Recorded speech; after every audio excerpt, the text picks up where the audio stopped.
L'Arche de l'Alliance était un coffret recouvert d'or, bien connu du peuple juif, mais aussi des chrétiens et des musulmans.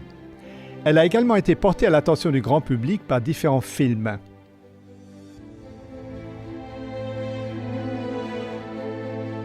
Mais quelle était-elle exactement, cette Arche de l'Alliance? Les textes les plus anciens qui en parlent se trouvent dans la Torah, appelée des Juifs Tanakh, et Ancien Testament par les chrétiens.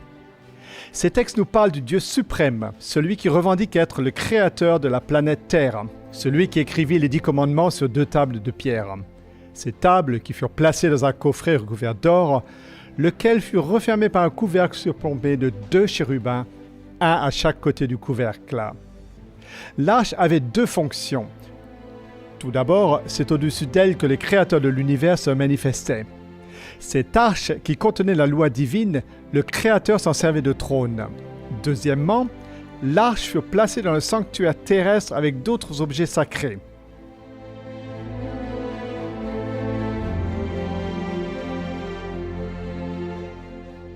Personne n'était autorisé à entrer dans la pièce qui abritait l'arche, sauf une fois par an lorsque le souverain sacrificateur y apportait du sang qu'il versait devant l'arche et sur son couvercle. Cela symbolisait comment les transgressions du peuple commises contre la loi étaient traduites en justice alors que le sang versé devant le trône servait de substitut aux coupables.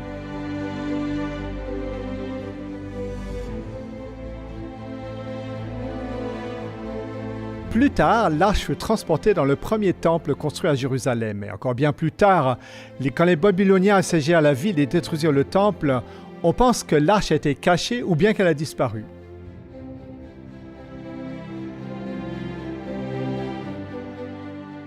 Depuis ce temps-là, de nombreux professeurs, théologiens, historiens et archéologues se sont penchés sur la question « Qu'est-il advenu de l'arche ? Ou a-t-elle vraiment existé ? S'agit-il de faits réels ou d'un mythe ?»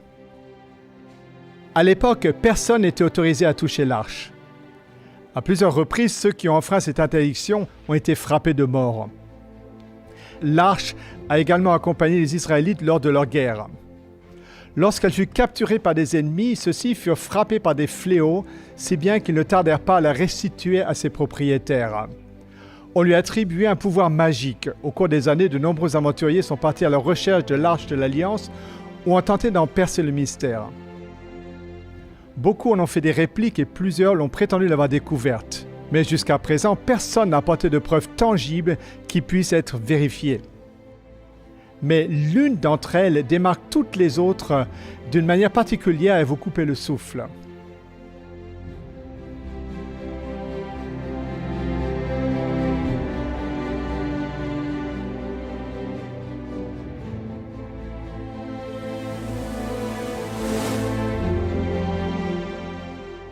La disparition de l'arche est restée un mystère pendant très longtemps. Toutes les sources mentionnant sa cachette ont été décrites bien après sa disparition et sont basées soit sur des oui-dire, soit sur des spéculations. Elle a été mentionnée une dernière fois dans la Bible quand le roi Josias ordonna de la remettre dans le temple. Mais nous savons qu'environ 35 ans plus tard, à l'époque des fils de Josias, les Babyloniens ont conquis Jérusalem. Détail intéressant, le récit ne contient aucune mention de l'arche, alors que d'autres objets qui ont été réquisitionnés y sont mentionnés. Cependant, le livre des Maccabées, qui est apparu beaucoup plus longtemps, des années après la disparition de l'arche, affirme que celle-ci fut cachée dans la montagne de laquelle Moïse avait vu la terre promise avant de mourir. Le livre de Baruch, un livre encore plus récent, prétend que Dieu avait laissé le sol en dessous de Jérusalem l'engloutir et que l'arche réapparaîtrait à la fin des temps. Et la littérature médiévale affirme que l'arche fut transportée en Éthiopie et certaines spéculations du XXe siècle mentionnent l'Égypte et même l'Irlande. Mais la signification de l'arche pourrait nous aider à savoir où elle se trouve. La fonction principale de l'arche de l'Alliance était d'être le siège du gouvernement divin au cœur de son temple terrestre. L'arche avait de nombreuses fonctions et ne se limitait pas aux rituels sacrificiels. Pendant les services du sanctuaire, mais aussi en d'autres circonstances, l'arche représentait l'autorité de Dieu en tant que juge et seul vrai Dieu et roi de toute la terre. Ce droit était écrit dans les 10 commandements placés à l'intérieur de l'arche, une loi qui déclarait que lui seul Dieu était le Créateur et que la terre, par conséquent, lui appartenait entièrement.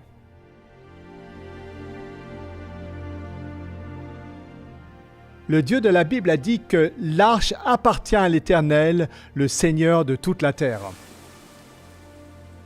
Le Dieu de la Bible est le Seigneur de l'univers et toute la terre est à lui. Il est le Maître absolu, très haut et redoutable. Il règne sur la terre.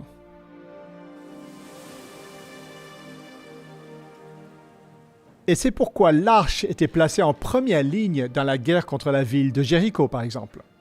Et même si cette ville ne reconnaissait pas l'autorité suprême de Dieu sur terre, l'arche était là pour les juger et les condamner. De même, Nebuchadnezzar, l'empereur de Babylone, n'adorait pas le Dieu d'Israël. Lui et d'autres rois de cette époque furent quand même jugés par Dieu. Les Assyriens, Madianites, Cananéens, Égyptiens, Éthiopiens, Philistins et de nombreuses autres nations qui rejetaient Dieu comme leur Dieu furent elles aussi jugées selon les normes divines. Lorsque le dernier roi de Babylone se moqua de Dieu, il fut condamné par le maître de l'univers au moyen d'une main écrivant le verdict sur le mur devant tout le monde réuni dans la salle. Dieu montre que quelle que soit votre religion ou votre origine ethnique, vous serez jugé selon les lois du Créateur et non selon votre propre entendement ou les normes morales de votre culture spécifique.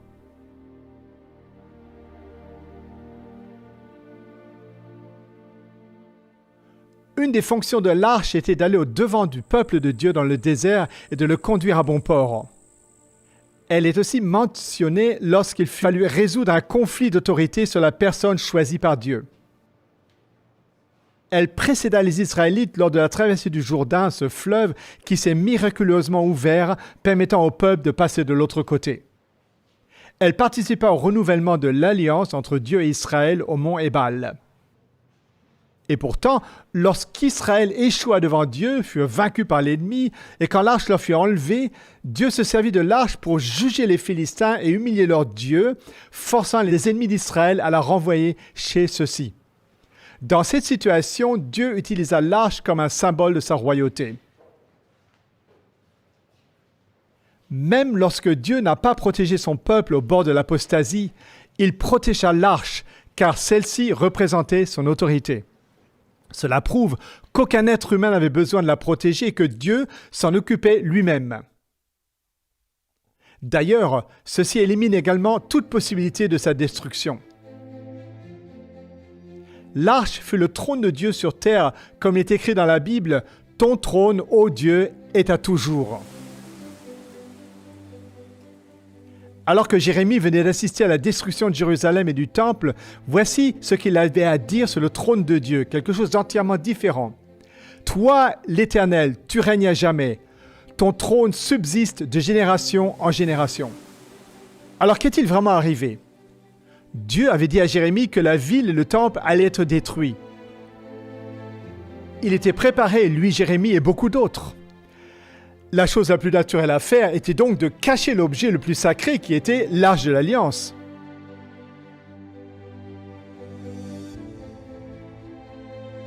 Une parole prophétique sur la fin des temps contenue dans la Bible pourrait peut-être nous donner un indice sur l'endroit où l'arche referait surface.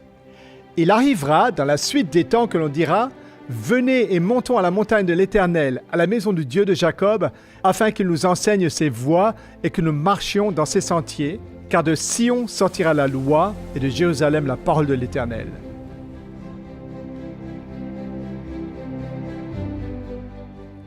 L'archéologie fit ses débuts au XIXe siècle lorsque différents chercheurs partirent au Moyen-Orient à la recherche d'anciens vestiges.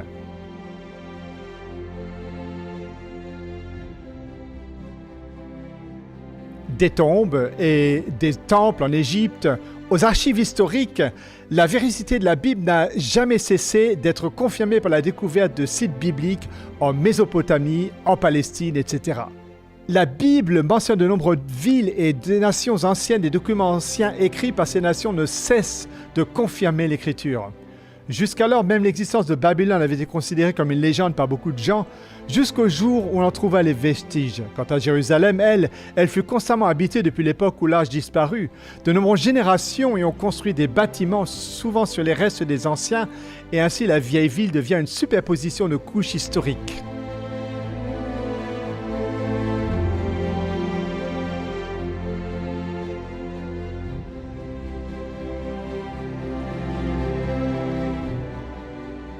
En 1854, un missionnaire du nom de James Barclay marchait le long des remparts de Jérusalem lorsqu'il culbuta sur l'entrée d'une grande cavité située sous la vieille ville, pleine de souterrains.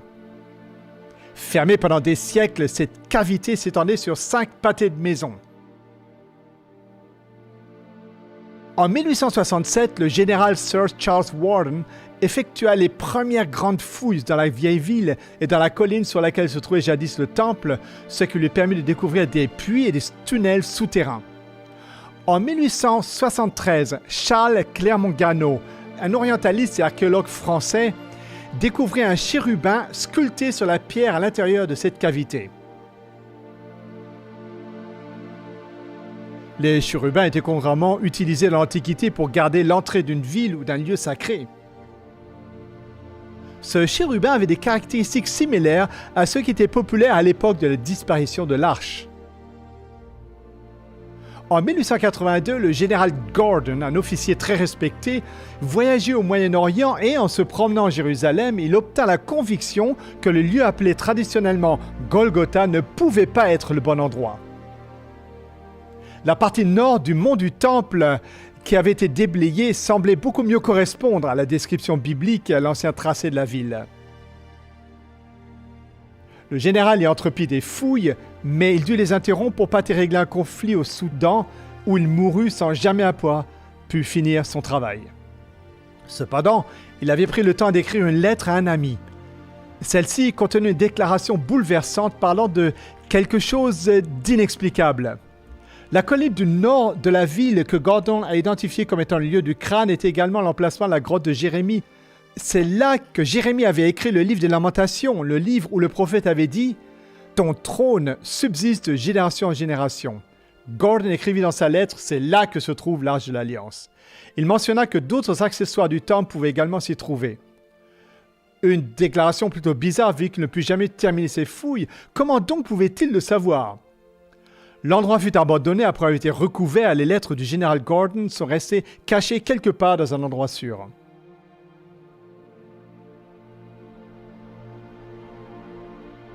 Une centaine d'années plus tard, un homme du nom de Ronald ou Ron Wyatt avait commencé à prier Dieu de se servir de lui pour montrer au monde que la Bible était véridique. Ron s'était déjà penché sur l'histoire du déluge et avait enquêté sur d'éventuels restes de l'arche de Noé.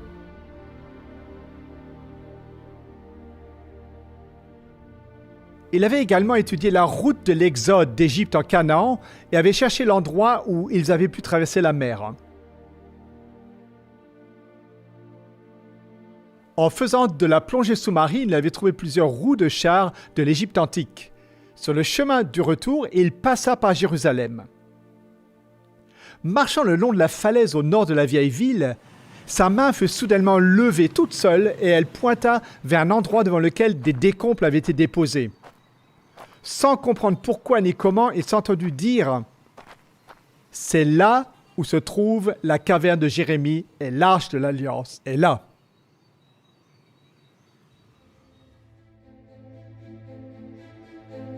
Ron fut bouleversé par ce qu'il venait de lui arriver, car il n'avait jamais vécu une telle expérience auparavant. Il n'avait même pas pensé à chercher l'arche. Troublé, il retourna chez lui aux États-Unis pour essayer de trouver de quoi faire des recherches et découvrir si l'arche pouvait bien être là. Il étudia les murailles du siège babylonien, là où à l'époque l'arche avait été vue pour la dernière fois. Il essaya de déterminer quand elle avait dû être enlevée et aussi les contraintes de temps et d'espace pour la cacher. Il comprit qu'il est tout à fait possible que l'arche puisse avoir été cachée quelque part dans ces dédales souterrains. Il était convaincu que Dieu lui-même l'avait inspiré pour la trouver.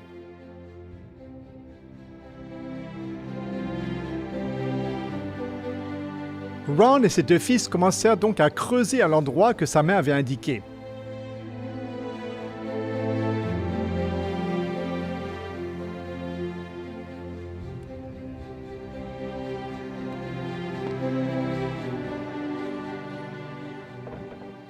Mais bien vite, ils tombèrent sur un gros rocher qui allait rendre les fouilles difficiles. Donc, au lieu de cela, ils commencèrent à creuser quelques mètres vers la droite. À peine avaient-ils commencé à creuser qu'ils découvrirent 3 niches dans la paroi de la falaise. Ron pensa qu'il pouvait s'agir peut-être de niches destinées à accueillir des signes de l'époque romaine. Après tout, Golgotha était proche de la route principale de l'époque du Christ, et c'était donc peut-être bien là que Jésus avait été crucifié. La citation bien connue de Quintilien explique cela. Partout où l'on crucifiait des criminels, on choisissait des routes très fréquentées pour que beaucoup le voient et soient émus par la crainte, car toute punition ne savait pas tant la vengeance, mais plutôt d'effets dissuasifs. Le site de Golgotha où l'église byzantine avait été érigée n'était pas situé près d'une route principale. Mais cet endroit l'était. Se pouvait-il que ces niches aient été utilisées pour y mettre des panneaux qui auraient indiqué aux passants les crimes commis par les inculpés? Ron commença à se dire que ce côté-là de la montagne pouvait avoir été l'endroit où les gens étaient crucifiés. Il continue à creuser vers le bas, mais le sol en dessous était très meuble, et c'est pourquoi Ron et ses deux fils firent demi-tour vers leur point de départ en espérant pouvoir creuser autour du gros rocher. Cette fois-ci, ils s'aperçurent qu'ils pouvaient creuser entre la falaise et le rocher, et que la falaise formait comme un toit. En creusant vers le bas, il trouva rapidement ce qui semblait être un appel de corde ciselé dans la falaise.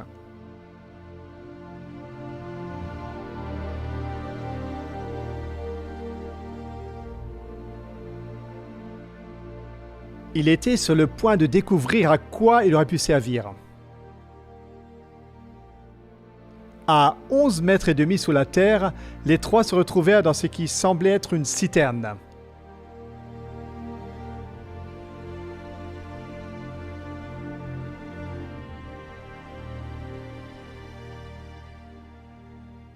Elle était ronde et des escaliers y descendaient. Ron se demandait si elle avait être pu utilisée pour stocker du grain et ensuite servir de citerne. Il gratta la superficie et trouva une grande quantité de poterie parmi la poussière et les débris utilisés comme remblai pour former la citerne. Lorsque plus tard il montra ces pièces de poterie au département des Antiquités, ceux qui les examinèrent informèrent Ron que certaines d'entre elles remontaient à l'époque des Jébusiens et que les spécimens les plus récents dataient de la période romaine. Il continua à longer la falaise en dessous de là où il avait trouvé les niches. Dû à la poterie et aux pièces de monnaie qu'ils avaient trouvées, lui et ses fils comprirent qu'ils avaient atteint la couche romaine. En creusant, Ron trouva de nombreux osselets de doigts, ce qui confirmait ses soupçons que cet endroit avait été autrefois un lieu d'exécution. Hormis la crucifixion, la lapidation avait également été pratiquée à l'époque judéo-romaine. En face de la citerne que Ron avait découverte, il y avait une autre structure circulaire. Seule une base de ces structures semblait être restée intacte.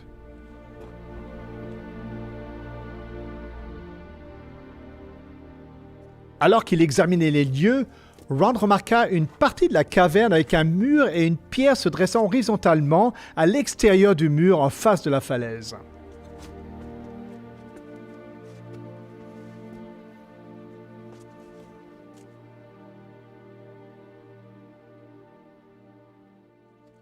À quelques mètres devant lui, il aperçut un rocher de forme carrée qui ne ressemblait pas à une formation naturelle.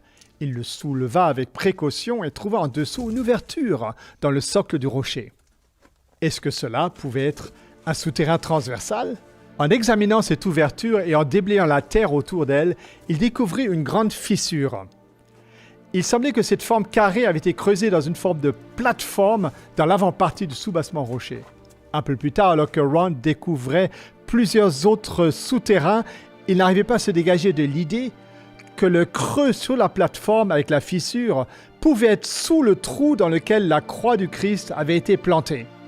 Il savait que la Bible mentionnait un tremblement de terre qui secoua la colline au moment où le Christ mourut.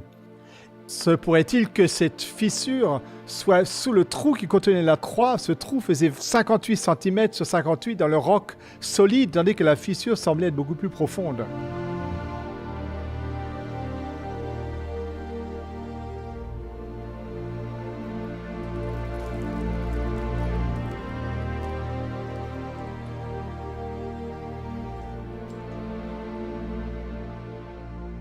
Il n'est pas exclu que de nombreux chrétiens qui savaient où le Christ avait été crucifié voulurent faire de ce site un lieu de pèlerinage. Le lieu que l'Église catholique et les Églises orthodoxes considèrent comme étant Golgotha a été construit sur ordre de l'empereur Constantin vers 325-326 sur les restes d'un ancien temple païen, donc bien longtemps après la crucifixion du Christ. Or, les vestiges que Ron découvrit remontaient à l'époque romaine et pouvaient bien dater de l'époque juste après la crucifixion. En 70 après Jésus-Christ, les Juifs furent soit massacrés, soit envoyés en exil et Jérusalem fut transformée en une base militaire romaine. Cela signifiait que le site n'était plus utilisé pour des crucifixions. Ron trouva dans la structure du bâtiment des pièces de monnaie datant de 135 après Jésus-Christ et d'avant, mais aucune d'après. En 130 après Jésus-Christ, les chrétiens se sont établis là à la place des Juifs, si bien que cette structure a probablement été construite par des chrétiens à cette époque ou plus tôt. Cela veut dire que c'est probablement le premier site à être reconnu comme le véritable Golgotha. Le site du Golgotha de l'église byzantine, l'église du Saint-Sépulcre, fut construit environ 200 ans plus tard, donc à une époque où la connaissance des lieux avait plus ou moins disparu. Plus l'époque était proche de la crucifixion, plus ils en auraient su les détails de ce qui s'était passé. Le fait que les pièces de monnaie que Ron trouva dans l'ancien site datent de 135 après Jésus-Christ indique que celui qui a construit et utilisé cette ancienne structure l'a apparemment abandonnée à l'époque et a quitté la région. Le fait que les fondations soient encore intactes pouvait indiquer qu'elles n'avaient pas été détruites par les envahisseurs, mais qu'elles étaient probablement tombées dans l'oubli.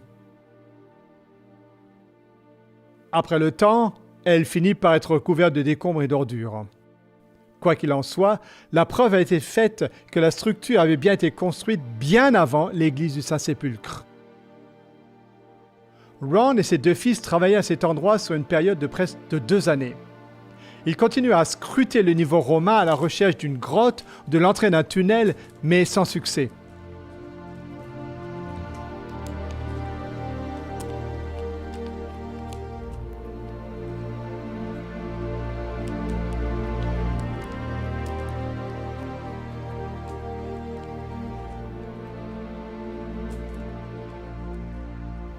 Ron avait l'impression qu'il lui faudrait percer une fissure dans la paroi de la falaise. Emplis d'une étrange sensation, les trois se sont mis à prier et à l'aide de marteaux et de burins, ils virent que derrière la fissure, il y avait une cavité. Ils agrandirent le trou pour pouvoir s'y faufiler. La cavité faisait 4,50 m de hauteur et de large. Ron était électrifié à l'idée que l'arche pourrait se trouver juste là à l'intérieur. Mais la cave était vide et conduisait à une quantité innombrable de puits et de souterrains à l'intérieur de la montagne.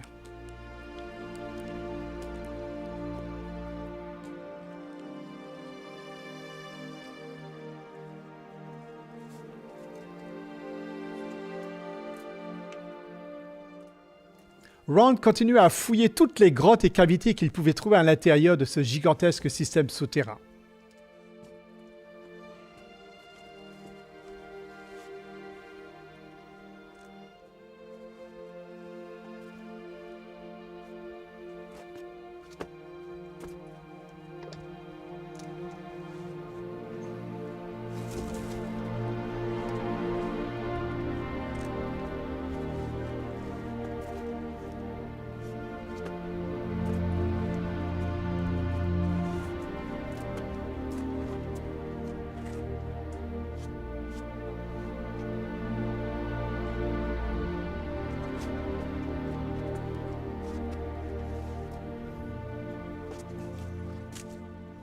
Pendant 2 années, les trois firent l'aller-retour entre les États-Unis et Jérusalem pour récolter les fonds nécessaires à la continuation.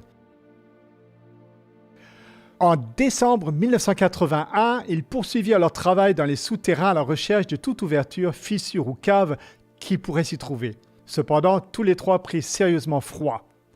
Les 2 fils de Ron rentrèrent aux États-Unis et Ron dut compter sur l'aide d'autres personnes pour continuer.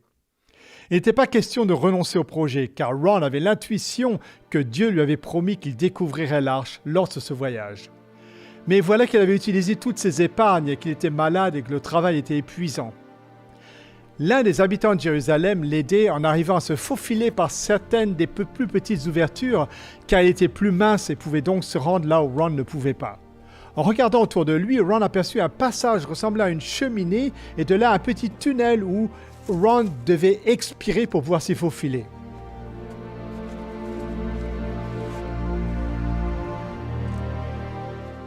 C'est alors qu'il remarqua une stalactite d'environ 4 mètres de long au pied de la falaise.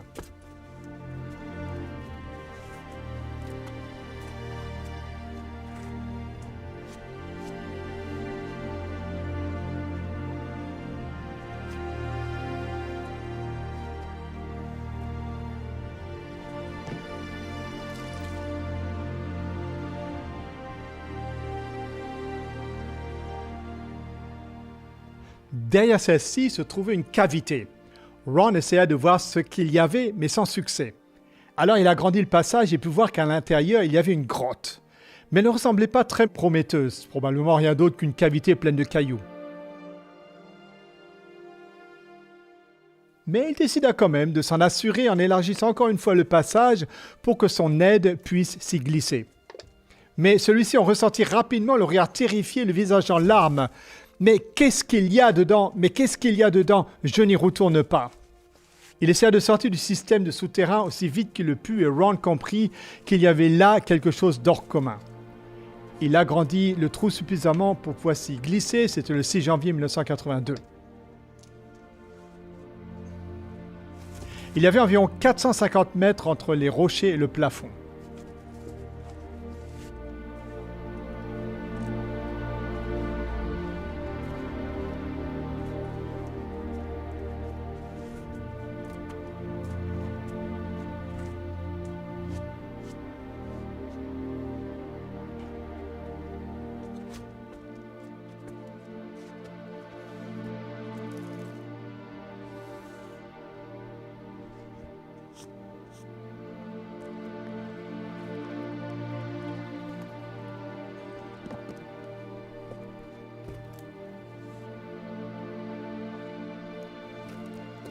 Ron se mit à scruter les rochers à la lumière de sa torche pour voir ce qui s'y trouvait en dessous. Effectivement, il vit des morceaux de bois secs en putréfaction et en dessous des peaux d'animaux séchés qui tombaient en poussière lorsqu'il les toucha. Il vit alors quelque chose qui reflétait la lumière, quelque chose de brillant et de doré. Tout d'abord, il se dit que cela pouvait être l'Arche de l'Alliance, mais en enlevant la peau des animaux, il vit une table en or avec une moulure en relief sur le côté qui consistait en un motif alternatif de cloches et de grenades. Ron était convaincu que cela provenait du premier temple ou du mobilier du tabernacle, qu'il pouvait même s'agir de la table originale des pains de proposition. Il commença alors à examiner la chambre de plus près, regardant partout autour de lui. À la lumière de sa lampe, il aperçut une fissure dans le plafond. En grimpant près des rochers à l'arrière de la cavité, il vit juste en dessous de la fissure un caisson fait de pierre. En guise de couvercle, il y avait une pierre plate qui était fissurée en deux et un morceau plus petit déplacé sur le côté, créant une ouverture dans le boîtier en pierre. Mais le sommet était trop proche du plafond pour qu'il puisse regarder à l'intérieur. Ron remarqua une substance noire dans la fissure au-dessus de lui et un peu plus de ces substances noires sur le bord du couvercle de la boîte. La fissure dans le plafond se trouvait directement en dessus de la partie fissurée du couvercle et donc une partie de la substance noire avait dû peut-être dégouliner dans la boîte. Et c'est à ce moment-là, comme se rappelle Ron, qu'il s'est évanoui alors qu'il se rendait compte de ce qu'il était en train de vivre.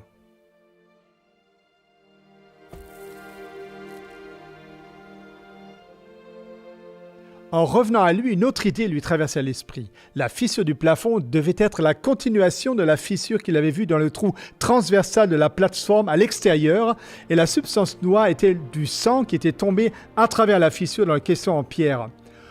Ron était sûr que l'arche se trouvait à l'intérieur du caisson de pierre. Mais ce qui le bouleversa le plus fut la prise de conscience que le sang du Christ était véritablement descendu de la croix jusqu'au propitiatoire de l'arche de l'Alliance.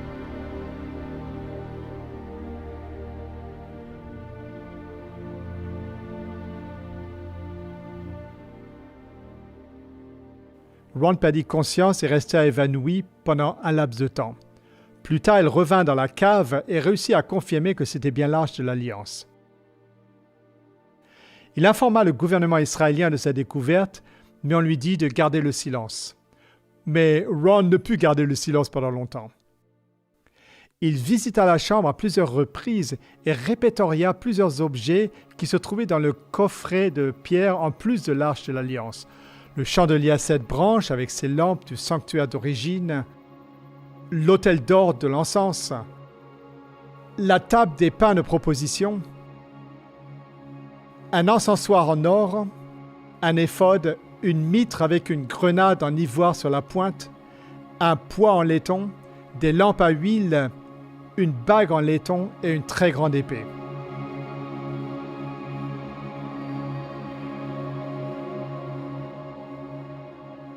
À l'arrière de l'arche se trouvait un petit compartiment ouvert contenant le livre de la loi, vraisemblablement celui que Moïse lui-même avait écrit.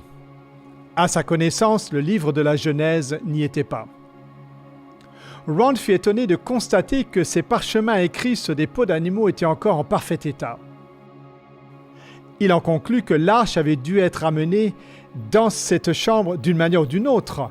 Elle ne pouvait pas y avoir été transportée par le même chemin que lui avait pris, vu qu'il avait dû se frayer un chemin en taillant le rocher.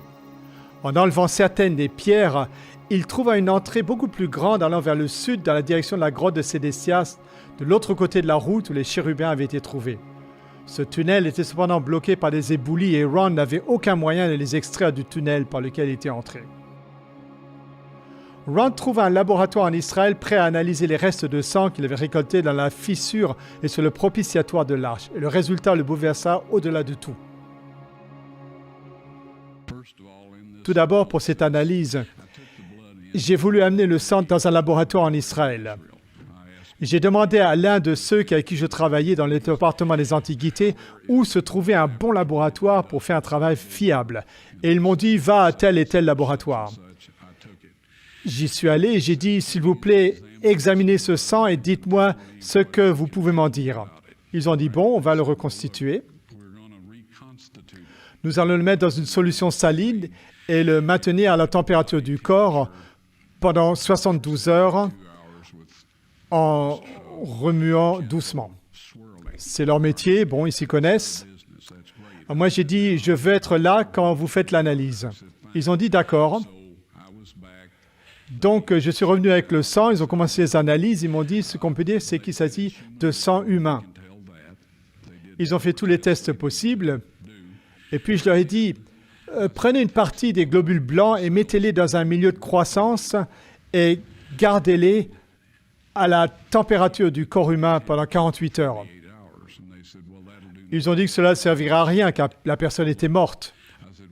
Je leur ai dit de faire ça pour moi. Et ils ont dit d'accord, nous allons le faire. Bref, j'ai insisté à être là pendant l'examen. J'y étais quand ils ont sorti le sang pour l'examiner au microscope. Et c'est alors qu'un technicien en a appelé un autre, puis il a appelé le patron. Ils discutèrent en hébreu pendant un moment, m'ont regardé et m'ont dit « Monsieur Wyatt, ce sang humain ne contient que 24 chromosomes. Le sang normal en a 46, c'est-à-dire 23 de la mère et 23 du père. 22 autosomes de la mère et 22 autosomes du père. Vous obtenez un X de votre mère et de votre père, vous obtenez soit un X, soit un Y. Mais ce sang n'a que 23 chromosomes du côté maternel et un seul chromosome Y. Vous savez, aucun enfant n'a jamais pu se développer avec seulement les chromosomes de sa mère. Or ici, toutes ces caractéristiques physiques ont été déterminées par les autosomes du côté de la famille de sa mère. Sa masculinité est déterminée par ce Y qui provenait d'une source, mais pas d'un mâle humain. Ensuite, ils ont dit, et en plus, ce sang est vivant. Alors ils ont dit, il est de qui ce sang?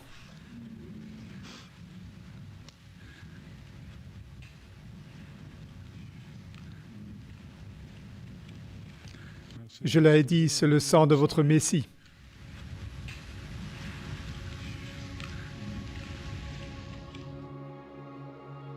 Lorsque les gouttes de sang tombèrent sur le propitiatoire, la preuve a été faite que c'était pour le péché contre cette même loi que le Christ était mort. Nous transgressions des commandements divins, pas des lois humaines ou des règles religieuses. Et ce sont ces lois que nous avons enfreintes. Et c'est pour cela que nous devons nous repentir. Et voilà que Dieu a vraiment envoyé son Fils pour mourir à notre place. Ron voulait montrer tout cela au monde entier tout de suite, mais Dieu l'en empêcha.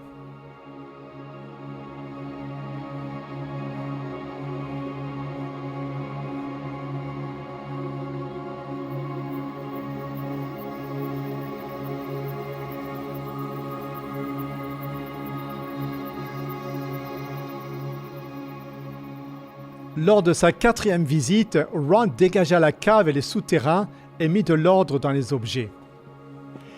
Immédiatement, il ressentit la présence d'anges dans la pièce et en vit effectivement 4, 2 de chaque côté de l'arche.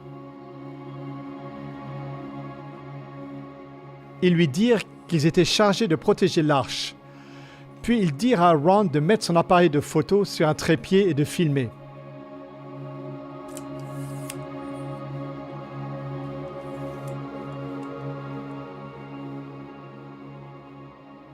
Ils soulevèrent le propitiatoire et l'aidèrent à en retirer les 10 commandements gravés sur les 2 tables de pierre.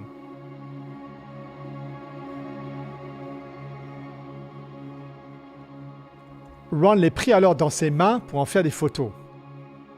Ensuite, les anges indiquèrent à Ron le moment où Dieu avait prévu de montrer tout cela au monde. Au moment désigné par Dieu, lorsque les lois nationales du dimanche entreraient en vigueur, peu de temps après cela, l'arche devrait être montrée au monde. Ron comprit tout de suite ce que l'ange voulait dire qu'il avait étudié le sujet au préalable. L'ange parlait de l'application de la marque de la bête mentionnée dans Apocalypse 13 et 14 comme étant la dernière tromperie et la dernière épreuve à venir sur le monde avant la seconde venue du Christ. La loi et le sang du Christ sont la preuve qu'il existe une version des 10 commandements fabriquée par l'homme et qui sera imposée aux habitants du monde entier. Cette découverte servira de témoignage contre la conception erronée du salut telle qu'elle est prêchée par de nombreux dirigeants religieux. Ron est décédé en 1999 sans avoir vu l'accomplissement de cette annonce des anges, mais il savait que ce qui s'était passé avait été filmé. Donc il consacra les derniers mois et années de sa vie à parler autour de lui de l'amour du Christ et de son sacrifice pour nous. Puis il avertit les gens de la marque de la bête. Veuillez écouter son message important et son avertissement. Cet ensemble de lois, c'est ce que les créatures de Dieu doivent respecter. Cette loi est la fondation de son trône, au ciel et sur la terre. En effet, il a été dit à Moïse de construire selon le modèle qui lui a été montré sur la montagne, un sanctuaire où Dieu habiterait. Il s'agirait donc bien de la demeure terrestre de Dieu. Ce propitiatoire était le trône terrestre de Dieu et il l'est toujours. Et la gloire de la Shekinah y a habité pendant des centaines d'années jusqu'à ce que les Juifs sombrent dans la rébellion et le paganisme, si bien que Dieu décida de ne plus habiter au milieu d'eux. Nous y reviendrons peut-être un peu plus tard, mais cela, c'est le message du propitiatoire. Il y a une déclaration dans l'Écriture qui se trouve dans le chapitre 2 des 2 Thessaloniciens. Elle parle de l'homme du péché qui s'élèvera au-dessus de tout ce qu'on appelle Dieu ou de ce qu'on adore jusqu'à s'asseoir dans le temple de Dieu se proclamant lui-même Dieu. Ceci dit au passage, cela signifierait que si quelqu'un peut s'asseoir dans le temple de Dieu, il faudrait qu'il en construise un, mais à l'heure actuelle, il n'y en a pas. À l'heure actuelle, il y a sur la planète Terre un homme qui, lui et ses prédécesseurs, ont changé la loi de Dieu. Ils ont changé la loi de Dieu en éliminant le deuxième commandement qui dit « Tu ne te feras point d'image taillée ni de représentation quelconque des choses qui sont en haut dans le ciel, et tu ne te prosterneras point devant elles. » Comme cela les dérangeait, ils ont retiré le deuxième commandement et ont divisé le 10e en deux pour qu'il y en ait toujours 10.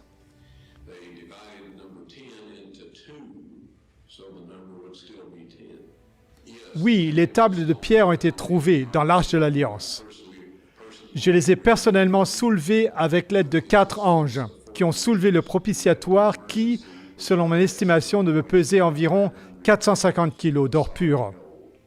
Et l'un de ces anges m'a dit de sortir les tables de pierre. Il a dit que Dieu voulait que le monde entier les voie. Je les ai donc sortis, j'ai reculé, je suis resté là, figé sur place. Eh bien, je ne peux pas décrire l'état physique ou psychique dans lequel je me trouvais. Si je n'avais pas de preuves physiques, je penserais que j'ai fait un rêve ou quelque chose comme ça. Mais il y a du matériel disponible qui prouve tout cela. Il ne faut pas le dire, mais ce matériel, il est sur une bordure en pierre dans la même cave. C'est là que l'ange l'a mis après que je lui ai remis. Moi, je ne savais pas quoi faire. On m'a dit qu'il devait, ce matériel, être présenté avec les preuves du sang lorsque la marque de la bête serait appliquée. Bon, je sais que tout le monde se demande ce qu'elle est, cette marque de la bête. Vous et moi, nous avons tous entendu des rumeurs, des histoires et tout cela. Je vais vous dire les choses purement et simplement. Gardez les 10 commandements que Dieu a écrits sur ces tables de pierre et dont il est parlé dans le psaume 89, verset 34. Voilà ce qui est dit, psaume 89, 34. Il y est dit « Je ne violerai pas mon alliance et je ne changerai pas ce qui est sorti de mes lèvres. » Dieu a promulgué le décalogue depuis le sommet de la montagne. Et il est dit dans le psaume que rien ne changera. Si vous observez cette loi, vous recevrez le sceau de Dieu. Bientôt, il y aura un ensemble de lois faites par des hommes avec les meilleures intentions possibles et approuvées par une armée de gens célèbres et apparemment emplis de bonnes intentions.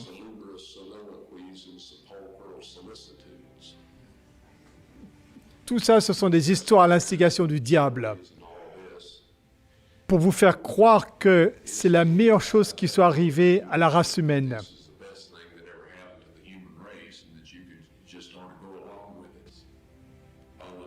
Ces lois humaines vous obligeront à enfreindre les 10 commandements de Dieu. Le Christ a dit des pharisiens, « C'est en vain qu'ils m'honorent en enseignant des préceptes qui sont des commandements d'hommes. » Si vous gardez ces lois humaines et que vous enfreignez le décalogue divin, vous recevrez la marque de la bête. Pour l'instant, personne n'a la marque de la bête. Vous ne pouvez l'obtenir qu'après que ces lois soient entrées en vigueur. Est-ce que c'est clair? Quand un paquet de lois fabriquées par des êtres humains seront adoptées et appliquées, des lois qui vous obligeront à enfreindre les 10 commandements de Dieu, la punition pour ne pas respecter ces lois est que vous ne pourrez ni acheter ni vendre. C'est ça la marque de la bête. Mes amis, nous voulons vous dire, ou bien vous gardez la loi divine et vous recevez le sceau de Dieu, ou bien vous gardez les lois que l'homme a faites et qui vous obligent à enfreindre la loi de Dieu, et vous recevrez la marque de la bête. Cela peut paraître un peu simpliste. Je sais qu'il y a des gens qui parlent de toutes sortes d'histoires, disant par exemple qu'il s'agit d'une puce informatique, mais il s'agit de respecter les lois de l'homme au lieu des lois de Dieu. C'est ça la marque de la bête. Comme le Christ l'a dit à ses disciples en parlant des dirigeants juifs de son époque, « C'est en vain qu'ils m'adorent en enseignant les doctrines et les commandements des hommes. » Dieu n'a pas accepté l'offrande des fruits et des légumes de Caïn et il n'acceptera aucun substitut à notre loyauté envers lui, qui consiste en gardant ses 10 commandements. Et il viendra un temps où, si vous faites cela, vous ne pourrez ni acheter ni vendre. Il est dit dans le psaume 89, 34, « Je ne violerai pas mon alliance et je ne changerai pas ce qui est sorti de mes lèvres. » Et ça, ce sont les 10 commandements. Ça, c'est l'alliance de Dieu envers nous. Dieu ne changera jamais ce qu'il a prononcé du haut de la montagne, ce qui nous a été préservé dans Exode au chapitre 20. Moi-même, j'ai vu les tables de pierre et j'ai lu ce qu'elles contenaient. C'était exactement la même chose que ce que dit le texte original en hébreu dans le livre de l'Exode. Mot pour mot. D'accord? Et cela ne changera pas. La Bible nous avertit que Satan viendra avec des miracles et des prodiges mensongers. Comment pouvons-nous dire quels sont les miracles de Satan? Lui, c'est un être surnaturel et tous les anges déchus sont des êtres surnaturels. Ils peuvent donc faire des choses miraculeuses, en tout cas de notre point de vue. Comment pouvons-nous dire ce qui est de Dieu et ce qui ne l'est pas?